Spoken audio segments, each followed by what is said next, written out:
మన తిరుమల వైభవం యూట్యూబ్ ఛానల్కు స్వాగతం. ఈరోజు మరో వీడియోతో మీ ముందుకొచ్చేశాం. ఎన్నో ఆసక్తికర అంశాలతో మీ ముందుకొస్తున్న మన తిరుమల వైభవం ఛానల్ తప్పక సబ్స్క్రైబ్ చేయండి. ఇక వీడియోలోకి వెళ్ళిపోదాం. ఓం భగవద్గీత జ్ఞానసాగరంలోకి మనందరికీ మరోసారి స్వాగతం. ఈరోజు మనం 16వ అధ్యాయంలోకి అడుగుపెడుతున్నాం. దీని పేరు దైవాసుల సంపద్విభాగ యోగం. అంటే మనలోనే ఉండే దైవ అసుర లక్షణాలను విభజించి చూపించే యోగమన్నమాట. ఇదేదో పెద్ద ఫిలాసఫీ అనుకోనక్కర్లేదు. ఇది మన రోజువారీ జీవితానికి, మనం తీసుకునే నిర్ణయాలకు, మన స్పిరిచువల్ జర్నీకి ఒక కంపస్ లాంటిది. సరే, మరి ఆలస్యం చేయకుండా ఈ అద్భుతమైన జ్ఞానాన్ని మరింత లోతుగా తెలుసుకుందాం. దైవం, అసురులు అనగానే మనకు వెంటనే పురాణాల్లోని దేవుళ్ళు, రాక్షసులు గుర్తొస్తారు కదా. కానీ ఇక్కడ గీత చెప్పేది ఆ బయట జరిగే యుద్ధాల గురించి కాదు. అసలైన యుద్ధం మన లోపలే జరుగుతుంది, మన మనసు అనే కురుక్షేత్రంలో. ప్రతిరోజూ, ప్రతిక్షణం మనం మనుషులుగా పుట్టినందుకు ఈ సంఘర్షణ తప్పదు. మనం ఆలోచించే ప్రతి ఆలోచన, చేసే ప్రతి పని ఒక ఎంపిక. మనం పైకి వెళ్లే దారినెంచుకుంటున్నామా లేక కిందకి పడిపోయే దారినెంచుకుంటున్నామా అనేది తేల్చేది అవే. అంటే ఈ చాప్టర్ ఒక పవర్ఫుల్ సెల్ఫ్ అనాలిసిస్ టూల్ అన్నమాట. మనల్ని మనం విశ్లేషించుకోవడానికి, మన లోపలికి తొంగి చూసుకోవడానికి ఇది సహాయపడుతుంది. గీత అనే ఈ అద్దం ముందు నిలబడితే మనలో ఏ గుణాలు ఎక్కువగా ఉన్నాయి, మన ప్రవర్తన ఎలా ఉంది, మన ఆలోచనలేంటి అన్నీ క్లియర్గా కనిపిస్తాయి, ఏమాత్రం దాపరికం లేకుండా. ఇది చాలా ముఖ్యం. ఎందుకంటే మనల్ని మనం సరిదిద్దుకోవడానికి ఇంతకంటే మంచి అవకాశం దొరకదు. సరే, ఇప్పుడు అసలు విషయంలోకి వెళ్దాం. ఇక్కడ శ్రీకృష్ణుడు 2 రకాల స్వభావాల గురించి చెప్తాడు. ఒకటి దైవీ సంపద, అంటే దైవ గుణాలున్న మార్గం.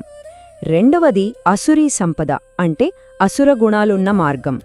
ఇవి కేవలం మంచి లక్షణాలు, చెడ్డ లక్షణాలు అని చెప్పే ఒక లిస్ట్ కాదు. ఇవి మన చైతన్యం, మన కాన్షియస్నెస్ ప్రయాణించగల 2 వేర్వేరు దారులు. చూడండి, ఈ 2 మార్గాల మధ్య తేగ చాలా స్పష్టంగా ఉంది. ఒకవైపు దైవీ సంపద. ఇది మనల్ని స్వేచ్ఛ, అంటే మోక్షం వైపు నడిపిస్తోంది. మన అసలైన స్వరూపమేంటో మనకు తెలిసేలా చేస్తోంది. మరోవైపు అసురీ సంపద. ఇది మనల్ని కోరికలు, అహంకారం, అజ్ఞానం అనే గొలుసులతో కట్టేస్తుంది. మళ్లీ మళ్లీ అదే దుఃఖచక్రంలో పడేలా చేస్తుంది. అయితే ఇక్కడ మనం గుర్తుంచుకోవాల్సిన అతి ముఖ్యమైన విషయమేంటంటే, ఈ రెండింటిలో ఏ దారిని ఎంచుకోవాలనే స్వేచ్ఛ పూర్తిగా మన చేతుల్లోనే ఉంది. సరే, ముందుగా మనం దైవ గుణాల గురించి మాట్లాడుకుందాం. ఆధ్యాత్మికంగా ఎదగాలంటే, మనలోని దైవత్వాన్ని బయటికి తీసుకురావాలంటే మనం కొన్ని మంచి లక్షణాలని స్పృహతో, అంటే కాన్షియస్గా అలవర్చుకోవాలి. నిజానికి ఈ గుణాలన్నీ మన సహజ స్వభావంలోనే ఉన్నాయి. కాని వాటిని బయటికి తీసి ప్రకాశించేలా చేయడానికి కొంచెం సాధన అవసరం. శ్రీకృష్ణుడు మొత్తం 26 దైవగుణాల గురించి చెప్తాడు. ఇక్కడ మనం కొన్ని ముఖ్యమైనవి చూస్తున్నాం. ఒక ఆసక్తికరమైన విషయం గమనించారా? ఈ లిస్టులో మొట్టమొదటున్నది అభయం, అంటే నిర్భయత్వం, భయం లేకపోవటం. ఎందుకంటే భయమే అన్ని చెడులకు మూలంలాంటిది. అవును కదా? భయం ఉన్న చోట అబద్ధాలుంటాయి, స్వార్థం ఉంటుంది, అక్కడ సత్యం నిలబడదు, దయ పుట్టదు. అందుకే మనం ఎప్పుడైతే భయాన్ని జయిస్తామో మిగిపా మంచి గుణాలను అలవర్చుకోవటం చాలా సులభమవుతుంది. ఈ శ్లోకం మనకు ఏం చెప్తుందంటే, దైవత్వం అనేది ఎక్కడో ఆకాశంలో లేదు, అది మనలోనే ఉంది. మనందరిలోనూ ఈ దైవగుణాలు ఒక విత్తనంలా ఉంటాయి. వాటిని గుర్తించి నీళ్లు పోసి పెంచి పెద్ద చేయడం, వాటిని మన జీవితంలో ఒక భాగం చేసుకోవడమే మనం చేయాల్సిన పని. అహింస, ఈ పదం వినగానే మనకు హింసించకపోవడం గుర్తొస్తోంది. కాని దాని అసలైన అర్థం ఇంకా లోతైనది. అహింస అనేది బలహీనత నుంచి రాదు, బలం నుంచి వస్తోంది. అంటే ఎదుటివారిని దండించే శక్తి, అవకాశం ఉండి కూడా దయతో, ఒక ఉన్నతమైన సూత్రం కోసం అలా చేయకుండా ఉండటమే నిజమైన అహింస.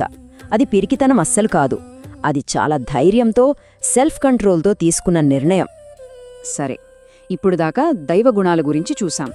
ఇప్పుడు నాణ్యానికి మరోవైపు, అంటే అసుర గుణాల గురించి తెలుసుకుందాం. ఇవి మనల్ని ఆధ్యాత్మికంగా కిందకి లాగే లక్షణాలు. అయితే ఇక్కడొక విషయం మనం అర్థం చేసుకోవాలి. వీటిని పుట్టుకతో వచ్చిన చెడుగా చూడక్కర్లేదు. ఇవి మంచి గుణాల వక్రీకరణలు మాత్రమే. అంటే మంచి గుణాలకి అజ్ఞానం అహంకారం అనే విషం కలిస్తే అవే దుర్గుణాలుగా మారిపోతాయి. ఇక్కడ చూడండి కొన్ని ముఖ్యమైన అసుర గుణాలు: అహంకారం, గర్వం, కోపం, కఠినత్వం, కపటత్వం, అజ్ఞానం. వీటన్నిటికీ మూలం ఒక్కటే, విపరీతమైన అహంకారం. ఇంకా మన నిజస్వరూపం ఏంటో తెలియకపోవడం అనే అజ్ఞానం. దంభం, గర్వం, కోపం ఈ మూడు ఒకదానితో ఒకటి లింక్ అయి ఉంటాయి. అహంకారం ఎక్కువైతే దానికి చిన్న దెబ్బ తగిలినా వెంటనే కోపం వచ్చేస్తుంది, ఎదుటివాళ్లని చులకనగా చూడటం మొదలవుతుంది. ఇది అసుర స్వభావం ఉన్నవాళ్ల వరల్డ్ వ్యూ అన్నమాట. పూర్తిగా మెటీరియలిస్టిక్, నాస్తికవాద దృక్పథం. వాళ్లకి దేవుడు, ధర్మం, ఉన్నతమైన లక్ష్యాలు ఇలాంటి వాటిపై నమ్మకముండదు. వాళ్ల దృష్టిలో ఈ ప్రపంచమంతా కేవలం ఇంద్రియ సుఖాల కోసమే ఉంది. వాళ్ల ప్రతి ఆలోచన, ప్రతి పని ఈ చిన్న ఆలోచనా పరిధిలోనే ఉంటుంది. ఆహా, ఇది అసుర స్వభావం యొక్క పీక్ స్టేజ్ అని చెప్పొచ్చు. వాళ్ల ప్రపంచానికి కేంద్రం వాళ్ల అహంకారమే. ప్రతిదీ నేను, నాది అనే కోణంలోనే చూస్తారు. ఈ ఫీలింగ్లో వాళ్ళు ఎంతగా మునిగిపోతారంటే పక్కనున్న వాళ్ళని గాని, ఈ సృష్టి ఎంత గొప్పదో గాని పట్టించుకోరు. స్పిరిచువల్ గ్రోత్కి ఇది చాలా చాలా ప్రమాదకరమైన స్టేజ్. సరే, ఈ రెండు దారుల గురించి తెలుసుకున్నాం. మరి వాటి పర్యవసానాలేంటి? మనమెంచుకునే దారి మనల్ని ఎక్కడికి తీసుకెళ్తుంది? విముక్తి వైపుకా లేక బంధనం వైపుకా? ఈ రెండింటి పర్యవసానాల గురించి ఇప్పుడు చూద్దాం. ఎందుకంటే వాటి ప్రభావం మన జీవితంపై చాలా స్పష్టంగా, డైరెక్ట్గా ఉంటుంది. ఫలితాల్లో తేడా ఎంత స్పష్టంగా ఉందో చూడండి. దైవ మార్గంలో వెళ్తే మనస్సుకు శాంతి, ప్రశాంతత దొరుకుతాయి. చివరికి అది మోక్షానికి దారితీస్తుంది. అదే అసుర మార్గంలో వెళ్తే జీవితమంతా టెన్షన్లు, భ్రమలు, తీరని కోరికలతో నిండిపోతుంది. చివరికి అది ఆధ్యాత్మికంగా పతనమయ్యేలా చేసి నరకానికి దారితీస్తుంది. అయితే ఇక్కడే భగవద్గీత మనకు ఒక గొప్ప ఆశను చూపిస్తోంది, ధైర్యాన్నిస్తోంది. ఏంటంటే ఎవరూ పర్మనెంట్గా మంచివాళ్లు కాదు, పర్మనెంట్గా చెడ్డవాళ్లు కాదు. మార్పు అనేది ఎప్పుడూ సాధ్యమే. సెల్ఫ్ అవేర్నెస్తో, అంటే మనం గురించి మనం తెలుసుకుని నిజాయితీగా ప్రయత్నిస్తే ఎవరైనా సరే తనను తాము మార్చుకోవచ్చు. ఇది గీత ఇచ్చే ఒక అద్భుతమైన పాజిటివ్ మెసేజ్. ఈ మాట వినే ఉంటారు. ఈ మార్పు అనే కాన్సెప్ట్ను ఇది ఇంకా బలంగా చెప్తుంది. మన గతం ఎలా ఉన్నా పర్వాలేదు, మన భవిష్యత్తును మార్చుకునే శక్తి మన చేతుల్లోనే ఉంది. అసుర గుణాలలో ఎంతగా కూరుకుపోయిన వాళ్లైనా సరే పశ్చాత్తాపపడి సరైన దారిని ఎంచుకుంటే వాళ్లు కూడా ఉన్నత స్థితిని, పరమాత్మను చేరుకోగలరు. సరే, అంతా బాగానే ఉంది. మరి మనలోని ఈ నీచ స్వభావాన్ని దాటి మంచి మార్గంలో నడవాలంటే ఏం చేయాలి? శ్రీకృష్ణుడిచ్చే ప్రాక్టికల్ అడ్వైజ్ ఏంటి? ఈ అధ్యాయం చివర్లో కృష్ణుడు మనకు చాలా క్లియర్గా ఒక దారి చూపిస్తాడు. అదేంటో ఇప్పుడు చూద్దాం. కృష్ణుడు చెప్పేది చాలా సింపుల్ అండ్ క్లియర్. నరకానికి 3 ద్వారాలున్నాయి. వాటిని వదిలేయాలి. అవేంటి? 1 కామం, అంటే విపరీతమైన అంతులేని కోరిక. 2 క్రోధం, అంటే కోపం. ఈ కోరికకి అడ్డంకి వస్తే కోపం వస్తుంది. 3 లోభం, అంటే అత్యాశ. ఒకవేళ కోరిక తీరితే ఇంకా ఇంకా కావాలనే అత్యాశ పుడుతుంది. చూసారా, ఈ 3 ఒకదానితో ఒకటి ముడిపడి ఉన్న ఒక విషచక్రం లాంటివి. మనం ఎప్పుడైతే ఈ 3ంటిని వదిలేస్తామో అప్పుడేమవుతుంది? మన స్వీయ అభివృద్ధికి దారి తెరుచుకుంటుంది. పరమ లక్ష్యాన్ని చేరుకునే మార్గం సుగమమవుతుంది. ఈ 3 ద్వారాలను మూసేస్తే మన ఆధ్యాత్మిక సాధనకు డోర్స్ ఓపెన్ అవుతాయి. మన ఎనర్జీ వేస్ట్ అవ్వకుండా ఒక మంచి లక్ష్యం వైపు వెళ్తుంది. అప్పుడు మనలో వివేకం మేల్కొని సరైన దారిని ఎంచుకోగలుగుతాం. అయితే మనకు మనమే గైడ్గా ఉండలేం కదా. మన అహంకారాన్నో మన ఇంద్రియాలనో ఫాలో అయితే అది ప్రమాదం. మరి మన పనులకు గైడ్ ఎవరు? ఏది చెయ్యాలో ఏది చెయ్యగూడో నిర్ణయించడంలో శాస్త్రమే మనకు ఆధారం అని కృష్ణుడు స్పష్టంగా చెప్తున్నాడు. ఇక్కడ శాస్త్రాలు అంటే మన ఋషులు మనకు అందించిన universal moral and spiritual principles అన్నమాట. అవే మనకు సరైన దారి చూపిస్తాయి. అయితే ఇక్కడ ఒక ప్రశ్న వస్తోంది. ఒకవేళ ఎవరికైనా దేవుడి మీద నమ్మకం, శ్రద్ధ ఉన్నాయి, కాని వాళ్లు శాస్త్రాలను పాటించట్లేదనుకుందాం. మరి వాళ్ల పరిస్థితి ఏంటి? వాళ్ల భక్తి ఎలాంటిది? సాత్వికమా, రాజసమా, లేక తామసమా? చాలా ఇంట్రెస్టింగ్ క్వశ్చన్ కదా. ఇదే ప్రశ్నతో అర్జునుడు నెక్స్ట్ చాప్టర్ను స్టార్ట్ చేస్తాడు.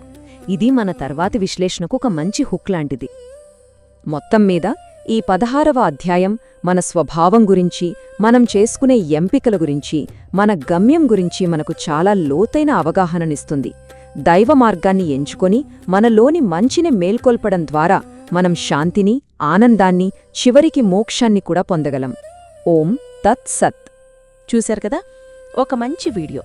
ఇలాంటి మరిన్ని మంచి వీడియోల కోసం మన తిరుమల వైభవం ఛానల్ తప్పక సబ్స్క్రైబ్ చేయండి. మరియు ఈ వీడియో కూడా లైక్ మరియు షేర్ చేయండి. అన్నట్టు క్రింద డిస్క్రిప్షన్లో ఉన్న మన వాట్సాప్ ఛానల్ తప్పక ఫాలో అవ్వండి. అక్కడ మరిన్ని ఆసక్తికర విషయాలు తెలుసుకోవచ్చు.